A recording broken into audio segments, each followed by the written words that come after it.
하나님의 명령을 담아서 하나님께서 역사하시려는 일에 밀고 나가는 것입니다. 그럼 그 속도가 얼마나 엄청난지 인간적으로 생각하면 하나님께서 지금까지 어떻게 80년 세월을 기다리셨나 싶을 정도로 놀랍게 역사하시며 밀어붙이십니다. 그러면 어떤 역사일까요? 택한 백성의 구원과 그들에게 하신 약속의 성취를 위한 역사인데, 이 흥미로운 점은 그들을 억압한 세상을 향해서 그분 자신의 능력을 드러내시며 역사하신다는 것입니다. 그래서 고난과 시련 속에서도 인내하며 하나님을 바라본 그들의 신앙이 틀리지 않았다는 것을 그들에게 증명해 주시고, 또한 그들을 억압하는 자들에게도 보여주신다는 것입니다. 그렇다면 그들을 억압한 애굽에 대해서 하나님께서 자신의 능력을 어떻게 드러내셨을까요? 그럼 출애굽기 3장에서 하나님께서 모세에게 처음 나타나셔서 사명을 주실 때부터 계속해서 하시는 똑같은 말씀이 있습니다. 그럼 3장 19절과 20절을 보시면 이렇게 말씀합니다. 내가 ano니 강한 손으로 치기 전에는 애굽 왕이 너희가 가도록 허락하지 아니하다가 내가 내 손을 들어 애굽 중에 여러 가지 이적으로 그 나라를 친 후에야 그가 너희를 보내리라.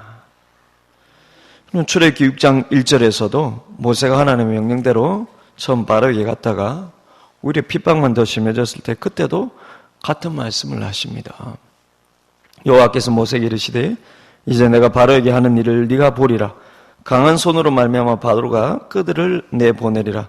강한 손으로 말미암아 바로가 그들을 그의 땅에서 쫓아내리라. 그리고 7장 3절과 4절을 보시면 그래도 입이 둔하다며 주저하는 모세에게 하나님께서 바로의 애굽에 대해 어떻게 역사하실지를 다시 보여주시는데요. 그 역사하심의 이면을 조금 더 상세하게 말씀하십니다. 바로와 그 나라를 친 후에, 강한 손으로 친 후에 너희를 보낼 텐데 조금 더 상세하게 말씀해 주세요. 7장 3절과 4절인데요. 내가 바로의 마음을 완악하게 하고 내 표징과 내 이적을 애굽 땅에서 많이 행할 것이나 바로가 너희의 말을 듣지 아니할 터인즉 내가 내 손을 애굽에 뻗쳐 여러 큰 심판을 내리고 내 군대 내 백성 이스라엘 자손을 그 땅에서 인도하여 낼지라. 그럼 하나님의 그 역사하심의 이면이 무엇입니까? 바로 왕이 너희가 가도록 허락하지 않다가 내가 강한 손으로 역사하고 난 후에야 너희를 보낼 터인데 실은 그게 다 내 계획이야. 네가 바로의 마음을 완악하게 해서 나의 강한 손으로 그들을 심판하고 난 후에야 너희를 보내게 하는 것이 내 계획이야. 좀 이렇게 말씀하시는 것이죠. 그럼 물론 바로의 마음을 완악하게 한다는 것은 하나님이 그의 마음을 악하게 조작하신다는 뜻이 아니라 바로의 마음이 완악한 그대로 하나님이 간섭하지 않고 내버려 두신다는 것입니다. 그래서 같은 의미의 이 말이 출애굽기, 여러분 그 출애굽할 때까지 이 말이 계속해서 반복해서 나오는데 같은 의미로 때로는 바로가 자신의 마음을 완악하게 했다. 때로는 하나님이 그의 마음을 완악하게 했다. 때로는 바로가 자신의 마음을 완악하게 했다. 완강하게 했다. 그렇게 모세가 표현을 합니다. 같은 말이에요. 하나님이 그의 마음을 완악하도록 그대로 그냥 내버려 두신다는 것입니다. 중요한 것은 이 출애굽 역사의 그 그림을 실은 하나님께서 처음부터 다 그렇게 그리고 계셨다는 것입니다. 왜 그런 그림을 그리실까요? 왜 바로의 마음을 완악하게 해서 완악하도록 내버려 두셔서 그가 계속 불순종함으로 말미암아 하나님께서 그를 계속 치신 후에야 이들을 내보내게 할까요? 방금 7장 3절에서 하나님께서 이렇게 말씀하셨습니다. 다시 들어보시길 바라요. 7장 3절인데요. 내가 바로의 마음을 완악하게 하고 내 표징과 내 이적을 애굽 땅에서 많이 행할 것이나. 바로의 마음을 완악하게 해서 하나님의 표징과 이적을 보이시리라는 것입니다. 좀 잘 들어보시기를 바라요. 그럼 여기서 표징과 이적이라는 말은 단순히 기적, 미라클을 뜻하는 게 아니라 무언가를 보여주는 사인을 나타내는 단어입니다. 그래서 영어 성경도 사인이라고 번역하거나 기적적인 사인이라고 번역합니다. 즉 단순히 신기한 기적, 신기한 현상을 일으키시겠다는 것이 아니라 중요한 것은 그것이 사인이라는 거예요. 사인이 뭡니까? 그것을 통해서 무언가를 증명하는 겁니다. 무언가를 보여주는 거예요. 무언가를 드러내는 게 사인입니다. 그럼 무엇을 증명하시고 보여주시겠다는 걸까요? 지난주 그리고 지지난주 계속해서 우리에게 주신 그 메시지입니다. 바로 나는 여호와라는 사실. 나는 이전부터 계속해서 너희와 함께하며 너희의 삶을 주목하고 있었고 그래서 너희를 향한 구원의 약속을 이렇게 이루어가는 여호와라는 사실을 너희를 억압한 바로와 애굽의 심판함으로 너희에게 증명하겠다라는 거예요. 그것이 표징이라는 것입니다. 그리고 그들에게도 보여주겠다는 것입니다. 그 표징을 통해서 그들에게도 증명하겠다는 것입니다. 그들이 누굽니까? 애굽이죠. 바로 왕이죠. 그래서 아주 흥미롭게도 방금 바로의 마음을 완악하게 해서 표징과 이적을 행할 것이라고 말씀한 바로 다음 출애굽기 7장 5절을 보면은요. 하나님께서 이어서 이렇게 말씀합니다. 내가 내 손을 애굽 위에 펴서 이스라엘 자손을 그 땅에서 인도하여 낼 때에야 애굽 사람이 나를 여호와인 줄 알리라. 그리고 앞서서는 계속 너희는 내가 여호와인 줄 알리라. 너희가 알리라 그러셨거든요. 근데 하나님께서 모세에게 강한 확신을 주려 하실 때는 바꿔 말씀하시는 겁니다. 그들이 나를 여호와인 줄 알리라. 내가 너희와 함께하는 줄을 그들이 알게 되리라. 이걸 반복해서 말씀하는 거예요. 너희가 내가 여호와인 줄 알리라. 그리고 또 어떤 때는 그들이 내가 여호와인 줄 알리라. 내가 너희와 함께하는 줄, 내가 너희와 함께하는 하나님인 줄 그들이 알게 될 것이다. 이런 말씀이 출애굽기 14장 17절과 18절에 다시 나타납니다. 여러분 이때는 이미 이스라엘 백성이 출애굽한 뒤입니다. 그때는 하나님께서 바로 애굽 사람들의 마음을 마지막으로 완악하게 하셔서 이스라엘을 내보낸 걸 후회하며 다시 잡으러 가도록 그들의 마음을 내버려 두시는데 그때 이렇게 말씀합니다. 내가 애굽 사람들의 마음을 완악하게 할 것인즉 그들이 그 뒤를 따라 들어갈 것이라. 내가 바로와 그의 모든 군대와 그의 병거와 마병으로 말미암아 영광을 얻으리니 내가 바로와 그의 병거와 마병으로 말미암아 영광을 얻을 때야 애굽 사람들이 나를 여호와인 줄 알리라. 그럼 바로의 병거와 마병으로 말미암아 영광을 얻으리라는 것이 무엇을 가리킵니까? 그럼 이스라엘에게는 홍해의 구원이요, 애굽에게는 홍해의 심판인 그 홍해 사건을 가리킵니다.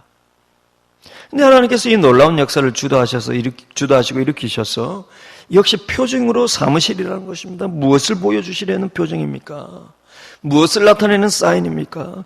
바로 애굽 사람들로 하여금 그분이 여호와인 줄 알게 하시려는 것입니다. 하나님은 그들로 하여금 하나님은 그분의 백성들과 함께 하시는 분이심을 알게 하려 하신다는 것입니다.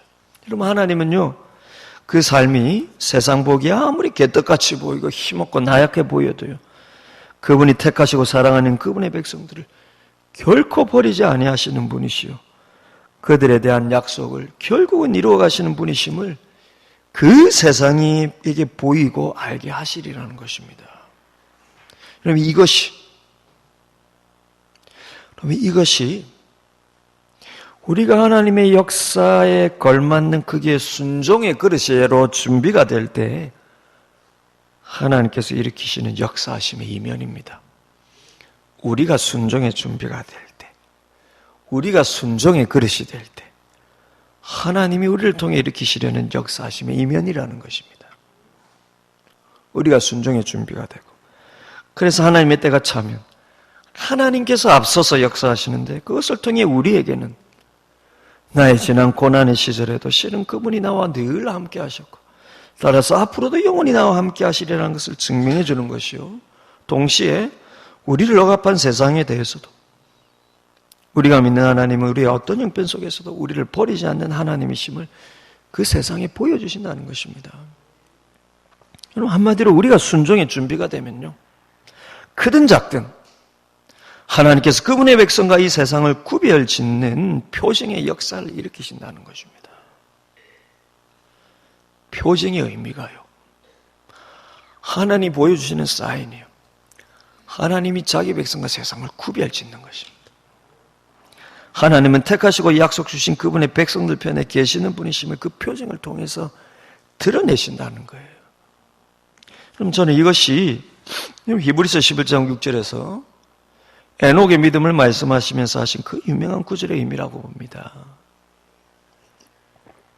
히브리서 11장을 보면 에녹의 믿음에 대해서 언급하면서 이런 말을 덧붙입니다. 믿음이 없이는 하나님을 기쁘시게 하지 못하나니 하나님께 나아가는 자는 반드시 그가 계신 것과 또한 그가 자기를 찾는 자들에게 상 주시는 이심을 믿어야 할지니라. 그럼 여기서 상이 무엇입니까? 하나님의 에녹처럼 그분을 찾는 자에게 주시겠다는 보상이 무엇입니까? 재물의 상입니까? 권력의 상입니까? 명예의 상입니까? 아닙니다. 에녹이 무슨 보상을 받았습니까? 죽음을 보지 않고 젊은 나이에 하나님이 데려가신 그 상이 무엇을 의미합니까? 네 삶이 틀리지 않았다는 것을 세상에 드러내신다는 거예요. 하나님과 동행한 그의 신앙을 조롱하는 세상을 향해서 증명해 주시는 것입니다. 하나님은 에녹 편에 계시는 분이심을, 죽음을 보지 않고 그를 데려가시는 것을 통하여서 하나님은 에녹 편에 계시는 분이심을 세상에 드러내신다는 것입니다. 이것이 순종의 준비가 된 모세를 부르시면서 계속해서 하나님이 애굽을 향해 능력의 손으로 표징을 행하시리라고 말씀하셔 주시는 메시지예요. 내가 너희와 함께하는 여호와인 줄 너희가 알리라. 이 기적의 표징을 볼 때, 이 기적의 사인을 볼 때 내가 너희와 함께하는 여호와인 줄 너희가 알리라. 그리고 내가 너희 편에 있는 여호와인 줄 그들도 알리라.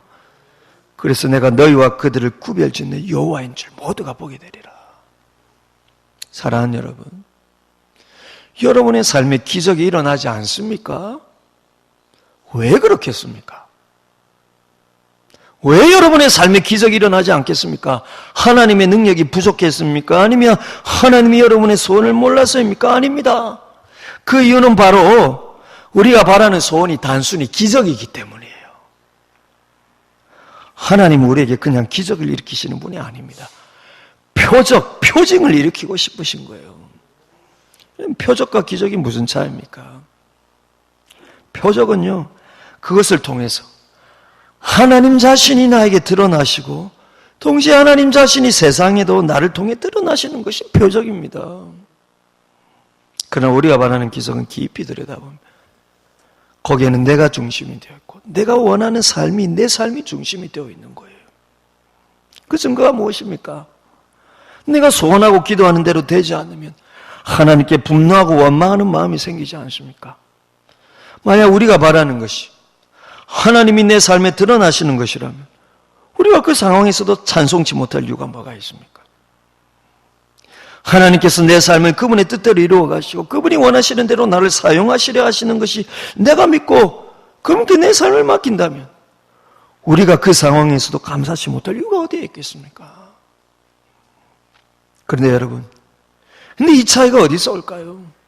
내가 중심이 된 표적이 아닌 기적을 바라면서 원망이 생기고 분노가 생기는 신앙과 하나님이 중심이 된 표적을 바라면서 내 삶을 맡기고 찬송하는 신앙, 여러분 이 둘 차이가 어디에서 올까요? 바로 내 마음이 순종의 그릇으로 준비가 되었느냐 아니냐의 차이인 것입니다. 지난주 말씀드렸죠. 열정의 차이가 아닙니다. 우리가 생각하는 열정의 헌신의 차이가 아니에요. 순종의 그릇의 차이입니다. 순종의 그릇은요, 하나님만이 하시는 것입니다. 저 사람 참 신앙 좋다 보여도요, 그 마음이 하나님께 순종하는 마음인지 하나님께 묻고 그 마음을 듣기를 기다리는 자인지 그걸 하나님만이 판단하시는 것입니다. 표적과 기적의 차이는 여러분, 내가 표적을 바라고 기도하는지 기적을 바라고 기도하는지 그 차이는 내 순종의 그릇의 크기에 달려 있는 것입니다. 그럼 출애굽의 이 위대한 역사는 모세의 순종을 통해서 일어나는 것입니다. 모세가요, 순종의 그릇으로 준비되니까 하나님도 표징을 일으키실 준비가 끝나신 거예요. 표징을 일으키실 준비가요. 그의 순종의 그릇을 보시면서 하나님께서 그를 통해 단순한 기적이 아닌 표징을 일으키려 하시는 것입니다. 목적이 있는 기적을 일으키게 하신다는 거예요. 그래서 그분이 여호와인즉 그분의 백성에게 보이시고 애굽에도 보이시면서 하나님이 택한 백성과 세상을 구별짓는 것입니다. 이것이 출애굽의 역사를 위해서 그 서막으로 하나님께서 애굽에게 내리신 10가지 재앙의 영적인 의미라는 것입니다. 목사님 그런 거 필요 없어요. 내가 원하는 데 기적만 일어나면 돼요. 순종이 그래서 준비가 되지 않는 것입니다. 하나님이 원하시는 목적의 기적이요. 이거는 순종의 그릇으로 준비된 자에게 보이는 것입니다. 여러분 이 10가지 재앙은 여러분 하나님께서 목적 있는 표징으로 내리신 것입니다. 그러면 즉 애국과 그들이 믿는 신들을 향해 심판하신 이 10가지 재앙은 그들과 하나님의 백성 사이를 하나님께서 구별짓고 계시는 표징을 그분의 백성과 동시에 세상에 드러내신다는 거예요. 그럼 그 첫 번째 재앙이 무엇이었습니까? 피해 재앙이죠. 하나님께서 모세와 아론으로 하여금 지팡이를 나일강에 쳐서 나일강물이 피로 변하게 합니다. 여러분 나일강은 에집트 사람들이 신으로 숭배하는 여러분 대표적인 여러분 신으로 신성시하는 것이죠. 이것을 피로 물들이게 하는 것은 일종의 애굽의 신들에 대한 심판의 서막입니다. 그러나 이것을 애굽의 요술사들도 따라하자 바로의 마음이 완악해집니다. 하나님께서 두 번째 재앙으로 나일강에 무수한 개구리들이 올라오게 하십니다. 그럼 개구리는 애굽인들에게 풍요의 상징입니다. 왜냐하면 애굽 땅이 왜 번성할 수 있었냐면요. 그럼 홍수가 나일강에 범람한 후에 물이 빠지면서 그 땅이 비옥한 땅이 되는 거예요. 홍수가 나서 물로 휩쓸고 난 다음에 여러분 홍수물이 가라앉으면 그 땅이 비옥한 땅이 되는 것입니다. 그런데 바로 그때 개구리들이 올라오는 거예요. 그래서 여러분 개구리가 풍요의 상징이 되었습니다. 실제 애굽인들은 인간의 몸에 개구리 머리를 한 이 헤트라는 여신을 풍요와 다산의 신으로 그리고 나일강에 장마를 주는 신으로 섬기고 있었습니다. 그러니 여러분 개구리 재앙은 일종의 이 풍요와 다산의 신에 대한 심판이죠. 여러분 이런 식으로 10가지 재앙 내용은 모두 애굽 사람들이 섬기던 우상들과 관련된 것들입니다. 하나님 그것을 치시는 거예요. 그런데 애굽의 요술사들이 재밌게도 나일 강물이 피로 변하는 기적을 그 흉내를 냈는데 이것까지는 따라하지를 못하는 거예요. 개구리들이 강에서 올라오는 것까지는 따라하겠는데 중요한 것은 지금 올라오는 게 중요한 게 아니라 올라온 것을 막고 올라온 개구리를 돌려보내는 게 중요한데요. 올라오는 것까지는 따라하겠는데 돌려보내지를 못하는 것입니다. 그러니 이때부터 하나님의 능력의 손으로 익히시는 재앙은 조금씩 더 분명하게 이스라엘과 애굽을 구별짓는 표징이 되기 시작합니다. 애국의 요술사들이 개구리를 막지 못하니까요. 그럼 바로가 성북할 수밖에 없죠. 그래서 재앙이 멈추지만 하나님이 그의 마음을 다시 완악케 하십니다. 왜입니까? 더 큰 표징으로 더 분명하게 구별지어 보이기 위해서입니다. 하나님이 그분의 백성 편에 계시다는 것을, 그래서 하나님이 그분의 백성과 세상을 구별짓고 계시다는 것을 하나님께서 그 표징을 통해서 계속해서 드러내시고 싶으신 것입니다. 그럼 이제 세 번째로 땅의 티끌이 이가 되는 재앙을 내리시는데 애굽의 요술사들이 이거부터는 아예 흉내조차 내지를 못합니다. 모세와 애굽의 요술사들을 완전히 구별짓는 표징이죠. 이제는 더 이상 애굽의 요술사들이 따라하지를 못하니까요. 그래서 오히려 그들이 이는 하나님의 권능이라는 것을 바로 왕이 가르쳐주는 거예요. 애굽의 요술사들이 이는 우리가 못 따라합니다. 이건 이스라엘 신의 권능입니다. 그런데 8장 19절을 보시면 그러고도 하나님께서 바로의 마음을 다시 완악케 하신다. 요술사가 바로에게 말하되 이는 하나님의 권능이니이다 하였으나 바로의 마음이 완악하게 되어 그들의 말을 듣지 아니하였으니 여호와의 말씀과 같더라. 하나님의 계획처럼 되고 있다라는 거예요. 그래서 또 다른 표징으로 이제부터는 이스라엘 백성 전체를 애굽 백성 전체와 구별짓습니다. 방금은요 애굽의 요술사와 모세를 구별짓는데 이제는 이스라엘 전체와 애굽 백성 전체를 구별짓는데 네 번째로 파리 때 재앙을 내리시는데요. 사는 거주지를 구별하십니다. 즉 이스라엘이 거주하는 고센 땅 자체를 구별하여 그곳에만 파리가 없게 하시는 거예요. 바로 그때 출애굽기 8장 22절과 23절을 보시면 하나님께서 바로에게 하신 말씀 가운데 지금까지 드린 메시지가 다 나오는 거예요. 표징의 의미, 내가 여호와임을 보이리라는 의미, 구별 짓는다라는 의미, 이 말이 다 나옵니다.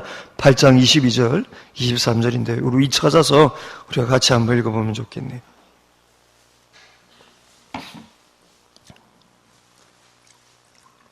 제가 어제 첫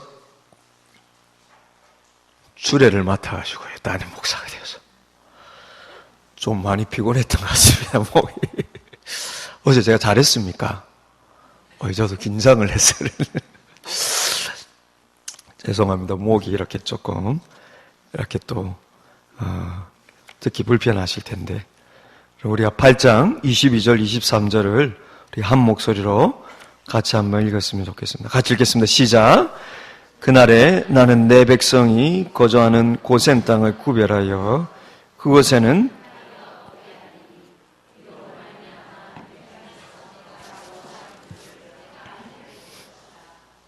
내가 내 백성과 내 백성 사이를 구별하리니 내일 이 표징이 있으리라. 그러면 내가 내 백성과 애굽 사이를 구별짓는 이 표징을 해갈 때 무엇을 너희가 알게 되리라? 내가 여호와인 줄 너희가 알게 되리라. 이 말씀에 이 메시지 다 들어있습니다. 그러자 바로가 이스라엘을 보내리라 다시 약속하며 재앙이 거둬집니다. 그런데 그의 마음이 또 완강해지죠. 그래서 하나님 이번에는 다섯 번째 재앙으로 전염병에 의한 가축대 죽음의 재앙을 내리시는데 이스라엘의 가축은 하나도 죽지 않는 것입니다. 거주지에 이어서 소유물도 구별하시는 것입니다. 이렇게 보면 참 재밌죠. 점점 더 그 압박하는 내용이요. 점점 삶의 그 깊은 곳들로 들어가는 겁니다. 거주지에 이어서 소유물도 구별합니다. 9장 4절을 보시면 이렇게 말씀하십니다. 여호와가 이스라엘의 가축과 애굽의 가축을 구별하리니 이스라엘 자손에게 속한 것은 하나도 죽지 아니하리라 하셨다. 그럼에도 바로의 마음이 여전히 완강하자 이번에는 여섯 번째 재앙으로 애굽 온 사람과 짐승에게 악성 종기가 생기게 하시는데 심지어 애굽의 요술사들도 종기로 인해서 모세 앞에 서지를 못하게 되는 것입니다. 그럼 저들이 생각하는 복의 통로까지 심판하죠. 애굽의 요술사들, 그들은 여러분 애굽 사람들에게 그러면 복을 전하여 주는 통로지 않습니까? 거기까지 심판하십니다. 하지만 하나님이 바로의 마음을 여전히 완악하게 두시자 바로가 또 불순종합니다. 그래서 이번에는 일곱 번째 재앙으로 큰 우박과 불덩이를 내려서 사람이나 가축이나 식물이나 밖에 있는 것들은 다 치시겠다는 표징의 경고를 주십니다. 사람에 대한 직접적인 심판의 첫 경고죠. 그러나 이때까지만 해도 피할 수 있는 기회를 주시는 거예요. 그래서 이때부터는 이제 애굽 사람들도 모세의 경고의 말을 무시하지 못하고 겁을 내는 것입니다. 여러분 9장 20절과 21절에 이렇게 기록되어 있어요. 바로의 신하 중에 여호와의 말씀을 두려워하는 자들은 그 종들과 가축을 집으로 피하여 들였으나 여호와의 말씀을 마음에 두지 아니하는 사람은 그의 종들과 가축을 들에 그대로 두었더라. 지켜보니까 이게 장난이 아니거든요. 그러니 그 마음에 두려움이 있는 사람은 그럼 모세의 경고대로 지금 피하는 것입니다. 그래서 여러분 그 결과가 어떻게 되었을까요? 9장 24절부터 이렇게 말씀합니다. 우박이 내림과 불덩이가 우박에 섞여 내림이 심히 맹렬하니 나라가 생긴 그때로부터 애굽 온 땅에는 그와 같은 일이 없었더라. 우박이 애굽 온 땅에서 사람과 짐승을 막론하고 밭에 있는 모든 것을 쳤으며 우박이 또 밭의 모든 채소를 치고 들의 모든 나무를 꺾었을 때 이스라엘 자손들이 있는 그곳 고센 땅에는 우박이 없었더라. 이번에는 바로가 넉다운 되는 듯이 보입니다. 사람이 죽고 가축만이 아니라 사람이 죽으니까. 그래서 자신이 범죄했고 하나님은 의로우시며 자신은 악하다고 인정하면서 이 재앙을 거둬달라고 부탁을 합니다. 그런데 여러분, 우박이 그래서 그치자 여러분 참 즐기기에도 바로의 마음이 다시 완악해 됩니다. 이게 지금 다 하나님께서 계획하시고 설계하시는 대로 가시는 거예요. 그러자 10장 1절과 2절에서 하나님께서 다시 표정에 관해서 이런 말씀을 하십니다. 여러분 10장 1절과 2절 한번 보시겠습니까? 같이 한번 읽어보겠습니다. 10장 1절 2절 같이 읽겠습니다. 시작. 여호와께서 모세에게 이르시되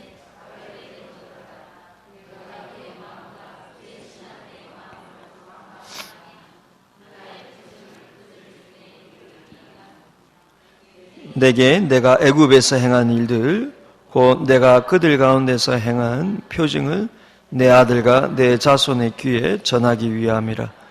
너희는 내가 여호와인 줄 알리라. 아멘. 계속해서 말씀하십니다. 내가 바로의 마음을 일부러 완악하게 내버려 두는 것은 이 표징을 통하여서 너희에게도 그들에게도 내가 여호와인 줄 알리라. 알게 하리라.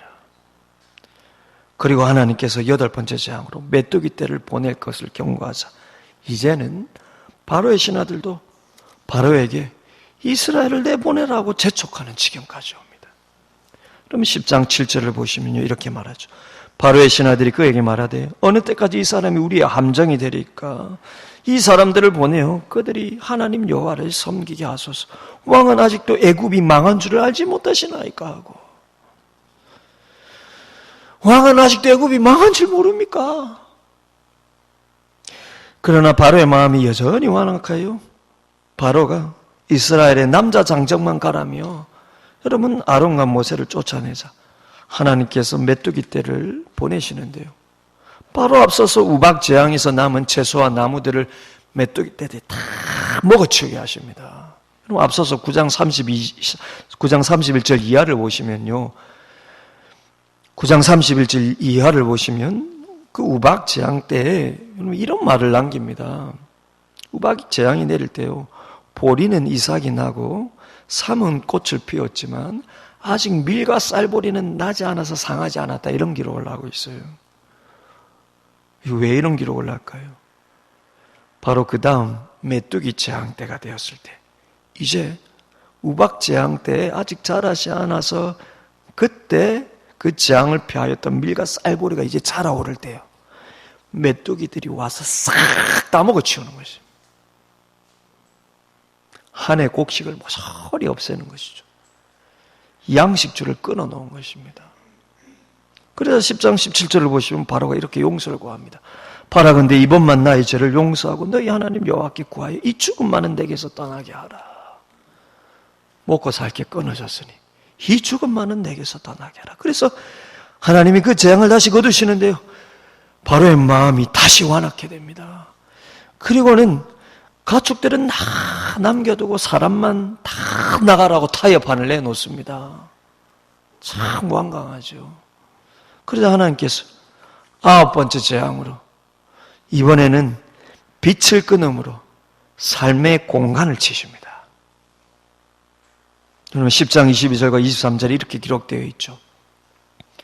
모세가 하늘을 향하여 손을 내밀매 캄캄한 흑암이 3일 동안 애굽 온 땅에 있어서 그동안은 사람들이 서로 볼 수 없으며 자기 저수에서 일어나는 자가 없으되 온 이스라엘 자손들이 거주하는 곳에는 빛이 있었더라. 그럼 애굽이 숭배하는 가장 최고의 신이 바로 태양신입니다. 여러분 들어보셨을 거예요. 라라는 태양신입니다. 그럼 고대 애굽의 가장 유명한 도시 중에 하나가 헬리오폴리스라는 도시인데 그 뜻이 태양의 집이라는 뜻입니다. 그곳이 태양 숭배지의 중심지예요. 태양빛이 가장 잘 되는 곳에 태양 숭배의 중심지, 라신을 숭배하는 여러분 신전이 들어서 있는 이 헬리오폴리스. 그럼 지금 하나님께서 애굽 온 땅에 3일 동안 태양빛이 사라진 캄캄한 흑암이 덮이게 하실 때 모든 애굽 사람들이 이것은 무엇을 의미하는지 다 안다라는 것입니다. 모든 애굽 사람들 이게 지금 무엇을 의미하는지 다 안다라는 거예요. 여호와라는 이스라엘 신이 자신들이 믿는 최고의 신을 심판하고 있다라는 것을요. 그래서 자신들 위에 애굽 이스라엘을 구별하여 높이고 있다라는 것을 여러분 애굽 사람들이 다 그 의미를 아는 거예요. 하나님 말씀대로 애굽이 지금 이 표징을 일으키시는 분이 여호와인 줄 알고 있다라는 것입니다. 왜냐하면 이스라엘이 사는 고센 땅만은 태양빛이 있으니까요. 구별되어 있으니까요. 그럼에도 바로의 마음은 여전하였습니다. 출애굽기 10장 27절은 하나님께서 그의 마음을 완악하게 하셔서 이스라엘 보내기를 기뻐하지 않게 하였다. 그렇게 말합니다. 왜일까요? 이제 마지막 10번째 재앙을 통해서 하나님께서 하나님의 백성과 애굽 사이를 완전하게 구별짓기 위해서입니다. 그 10번째 재앙이 무엇입니까? 바로 장자의 죽음의 재앙입니다. 이스라엘의 이 애굽의 삶의 소망을 끊어놓는 것입니다. 거주지를 구별하고 소유물을 구별하고 양식을 구별하고 삶의 공간을 구별하고 마지막으로 삶의 소망까지 치시는. 그러면 이스라엘이 그때 이스라엘에게 여러분 그 장자의 의미가 크죠. 그 장자는 그 집안의 일종의 대표죠. 근데 여러분 애굽도 마찬가지입니다. 그 당시에 장자가 가지는 그 집안의 그 의미가 굉장히 큽니다. 영적인 의미로도요. 그걸 친다라는 것은요. 애굽 온 집안의 삶의 소망을 하나님 끊어놓겠다라는 것입니다. 그래서 완전히 하나님이 구별짓겠다라는 거예요. 사람이든 짐승이든 이집트의 모든 처음 난 것의 죽음에 대해서 말씀하시면서 이스라엘은 구별하여서 안전하리라 약속하시는 것입니다. 그럼 오늘 본문 11장 3절에 하면 모세는 이제 여러분 애굽 땅에 있는 바로의 신하와 백성들의 눈에 아주 위대하게 보였다고 말합니다. 아주 바로의 신하가 이 이집트의 백성들의 눈에 위대하게 보이는 거예요. 그들의 최고의 신을 심판하고 그들의 삶의 소망을 끊어놓을 강력한 힘이 이 모세 위에 계시는 하나님에게 있음을 이들이 보고 있는 것입니다. 그리고 모세가 바로에게 경고를 하는데요. 이제 하나님께서 직접 애국 가운데로 하나님이 직접 들어가셔서 심판하며 애국과 이스라엘을 구별하시리라는 표현을 쓰십니다. 그럼 4절부터 보십시오. 4절부터 보십시오. 모세가 바로에게 이르되 여호와께서 이와 같이 말씀하시기를 밤중에 내가 애국 가운데로 들어가리니 애굽 땅에 있는 모든 처음 난 것은 왕위에 앉아있는 바로의 장자로부터 맷돌 뒤에 있는 몸종의 장자와 모든 가축의 처음 난 것까지 죽이리니 애굽 온 땅에 전무후무한 큰 부르짖음이 있으리라.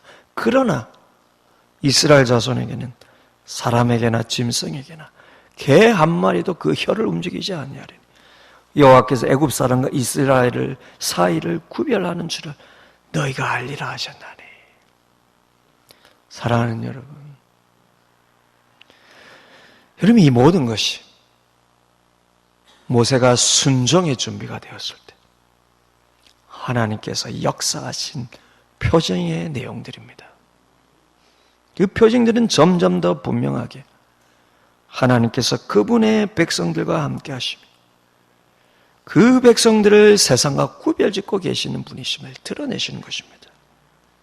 여러분, 이 표징들을 통해서 여러분 처음 바로에게 들어갔을 때 처음에는 여러분 모세가 주눅들었는데요. 이 표징들을 통하여서 모세가 그의 순종을 통하여서 이 표징들을 행하시는 하나님의 능력을 볼 때 모세가 완전히 바뀌어서 8절 끝에 보시면 오늘 말씀 8절 끝을 보시면 바로에게 이제 모세가 심히 노하는 것을 볼 수가 있습니다. 그 천하의 왕 바로에게요. 모세가 심히 노하는 것까지. 사랑하는 여러분, 크든 작든 하나님은 자기 백성들의 순종에 그릇이 될 때 그 속에 표징을 담는 분이십니다. 우리가 순종의 그릇이 될 때요, 표징을 담는 분이세요. 그 표징을 통해서 자기 백성들을 구별짓고 그들 편에 하나님이 계심을 보이시면서 그분이 자신의 영광을 드러내시는 분이십니다. 여러분, 이 놀라운 기적의 역사들, 표징의 역사들을 우리가 이렇게 살펴보면서 그럼 그 의미들이 하나하나 그러면 이 삶의 겉의 수단에서 삶의 그 깊은 소망까지 다 구별짓는 이 놀라운 역사들을 보면서 우리가 다 아는 내용인데요. 이것을 보면서 여러분 마음속에 이런 마음이 들지 모르겠습니다. 목사님, 우리는 그만큼 우리 삶에 그런 큰 기적이 일어나지 않아요. 우리는 이스라엘 백성들만큼 그런 하나님의 큰 능력들이 나타나지 않아요. 아닙니다, 여러분. 이들에게 이런 표징들이 있다 해서 이들이 그렇다고 이집트보다 더 갑자기 강해졌거나 이집트보다 더 갑자기 그들이 더 잘 살게 되었거나 이들이 이집트보다 더 갑자기 힘이 생겼거나 아닙니다. 그때 이들은 여전히 애굽보다 조금 더 강하지 못했어요. 이 표징들, 이 기적들이 나타날 뿐이죠. 이스라엘은 여전히 가난한 백성이요. 이집트는 여전히 강대국입니다. 이스라엘은 여전히 자기 땅이 없고요. 애굽은 여전히 자기 땅에 있어요. 이스라엘의 병사들은 여전히 무기가 있고요. 이집트 병 사람들은 아무 무기도 없습니다. 그냥 기적들만 일어났을 뿐이에요. 그들의 삶에 우리가 생각하는 형편이 더 나아진 건 아무것도 없어요. 그런데 이 기적들이 여러분 무엇을 보여줍니까? 목사님, 우리에게는 이런 기적들이 일어나지 않는데요. 이 기적들이 무엇을 보여줍니까? 우리는 이때 이스라엘 백성들보다 더 좋은 형편 속에 더 좋은 하나님께서 주신 것들을 누리며 사는데요. 우리에게는 이런 기적들이 나지 않는다는 우리의 불평 속에 뭐가 있습니까? 이 기적들을 통하여서 하나님께서 무엇을 보여주시려 하시는지 그 메시지를 우리가 못 듣고 있다는 거예요. 하나님 그냥 기적을 일으키시는 게 아닙니다. 표징을 일으키신다라는 거예요. 이것을 통하여서 하나님이 어떤 분이신지를 드러내시면서 이 이스라엘 백성들에게 이것이 너희 삶의 궁극적인 소망이에요. 이것이 너희 삶의 궁극적인 의미라는 것을 드러내시는 것입니다. 무엇이 삶의 의미요? 무엇이 삶의 기쁨이요? 무엇이 삶의 만족입니까? 기적이 일어나서 내 삶이 다른 사람보다 더 큰 권력과 재물을 얻는 것이 아니라요. 하나님이 내 삶에 함께 하시면서 하나님이 내 삶을 사용하고 계시다라는 그것을 보는 게 삶의 기쁨이요 만족이라는 것입니다. 이스라엘은 여전히 집이 없어요. 이스라엘은 여전히 땅도 없습니다. 약속된 곳을 가야 합니다. 애굽은 여전히 강합니다. 그들의 병사들이 쫓아올 것입니다. 하나님께서 이 놀라운 여기까지 재앙들을 통하여서 이스라엘 백성들에게 무엇을 보여주십니까? 표징입니다. 내가 너희와 함께하며 너희 삶을 통하여서 너희를 구별지음으로 통하여서 내 영광을 드러내고 너희 삶을 사용하면서 내가 너희에게 약속한 것을 이루시니라. 이것이 너희가 이 땅에 사는 목적이요. 이 기쁨이 너희에게 궁극적인 기쁨이 되어야 된다는 것입니다. 여러분, 이스라엘 백성들이 기적 보았다고 좋지요. 애굽을 심판하고 우리는 심판하지 않는 거 앉아서 구경하니까 좋지요. 그래서 여러분 출애굽했을 때 그들의 삶의 모습이 어떻게 되었습니까? 그들은 여전히 표정의 의미를 깨닫지 못하고 기적만 바라고 있었던 것입니다. 그러니 여러분 이렇게 출애굽시켜도 조금만 불평이 와도요. 조금만 여러분 삶에 불편함이 와도 그들은 하나님 앞에 기적 일으켜주지 않는다고 기적 일으켜주지 않는다고 하나님 앞에 불평하고 원망하는 것들 원망하는 그 모습들로 인하여서 그들은 그 약속을 받고 그 약속을 향하여서 하나님 출애굽시켰음에도 불구하고 40년을 광야에서 빙빙 돌아다닌 것입니다. 사랑하는 여러분, 여러분들이 하나님 앞에 나와서 여러분 무엇을 바라고 계십니까? 여러분은 하나님 앞에 나와서 예배하며 기도하며 하나님을 바라볼 때 여러분 마음속에 무엇이 있습니까? 여러분의 삶에 기적이 일어나기를 하나님을 바라보면서 소원하십니까? 아니면 표적을 원하십니까? 표적이 되어야 되는 거예요. 표적이 되어야 됩니다. 근데 그것이 어떻게? 내가 내 삶에 하나님께서 내 삶을 사용하셔서 크든 작든 내 삶에서 일으키시는 기적이 표적이 되는 것을 우리가 어떻게 여러분 그 마음을 가질 수 있습니까? 순종의 그릇으로 준비가 될 때 내가 하나님 말씀 앞에 순종의 준비가 되었어요. 하나님이 내 삶을 이끌어 가시는 것에 대한 믿음으로 내 삶을 맡기고요. 내 삶을 맡기면서 하나님 앞에 찬송하면서 하나님의 뜻을 물으면서 하나님 앞에 내 삶을 드리면서 갈 때요, 하나님께서 내 삶을 사용하셔서 표적을 일으키시고요. 그 표적을 통해서 나보다 더 강해 보이고 나보다 더 부자처럼 보이고 나보다 더 권력 있는 세상 사람들이 나의 삶 속에서 역사하시는 하나님을 보면서 하나님이 살아계시구나, 하나님이 저 사람과 함께 하시구나 보이시리라는 것입니다. 사랑하는 여러분, 세상 부러워하지 마십시오. 세상 권력 부러워하지 마십시오. 세상 명예 부러워하지 마십시오. 그거 가지고도 하나님 앞에 쓰임받지 못하는 것은, 그게 좀 없어도 하나님께 쓰임받는 인생이 훨씬 복되고요. 하나님이 나와 함께 하시리라는 걸 느끼면서 사는 것만큼 즐거운 인생이 없습니다. 그거 쌓아서 뭐 하게요? 다 놓고 가야 되는데요. 그거 다 놓고 가야 되는데요. 우리에게 주신 것이 생각해보면 이렇게 많음에도 불구하고 더 가져야 되는데 그거 못 가져가시고요. 하나님 앞에 나오면서도 감사치 못하고 하나님이 내 삶에 함께 하시는 것을 누리지를 못하고 내 영의 그 기쁨을 누리지 못한다면요, 더 싸져 본들 그게 우리에게 무슨 얘기 있습니까? 남들보다 비교해서 좀 덜 가져도요, 남들보다 비교해서 좀 더 없어도요, 좀 더 성공하지 못한 듯이 보여도요, 하나님께서 내 삶을 통하여서 드러나시고 하나님이 내 삶에 함께 하심을 내 마음이 느낀다면 이보다 복된 인생이 어디 있습니까? 여러분 인생이 이렇게 복되게 쓰이시고, 그래서 크든 작든 하나님께서 여러분 삶 속에 표적을 일으키시고 하나님이 여러분의 삶을 구별짓는 것을 여러분들이 마음에 느끼시는 인생을 사시기를 주님의 이름으로 축복을 드립니다. 이 시간 한번 기도했으면 좋겠습니다. 주님, 끌어보니 나는 열정적으로 하나님 앞에 예배하며 나는 열정적으로 하나님 앞에 기도하는 때가 있는데 나는 주구장창 기적만 바라고 있었고 내가 생각하는 기적이 일어나지 않을 때 내 마음에 하나님에 대한 원망과 하나님에 대한 불평이 드는 이 모습이 꼭 그렇게 기적 많이 보여줘도